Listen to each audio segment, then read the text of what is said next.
Huwag niyong sisihin ng mga Hapon.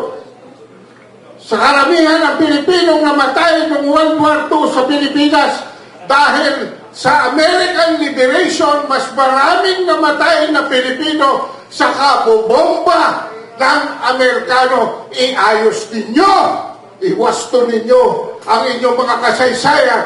Hindi kayo mga Amerikano! Mga Pilipino kayo!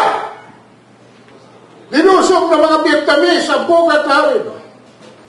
Nakuha at isang teritoryo na kineklaim ni Marcos Sr. Tinulungan ba nila tayo?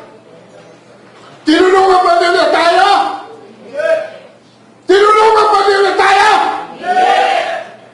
Kay Fidel Ramos, kinuha nila ang Mississippi Brick. Tinulungan ba nila tayo? Kay Noynoy Aquino, kinuha nila ang Scarborough Shoal. Tinulungan ba tayo ng mga Amerikano? Ito ho ang dahilan kung bakit hindi tayo tutulungan ng Amerikano. Ito ho ay top secret. Nagbabukal ko sa archives ng Estados Unidos ang Biblia kung bakit hindi tayo tutulungan ng Amerikano. Sa mismong polisiya na iginawat ni Kissinger at kinumpirma ni Hillary Clinton. Tandaan ninyo, si Joe Biden hanggang November na lamang. Maghihintay pa ba tayo ng November? Para dito kay Bongbong Marcos? Maghihintay pa ba kayo? Wala nang sala!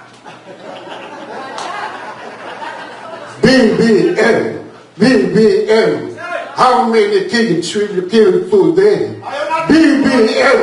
BBM, how many Filipino children will you kill today? Yes!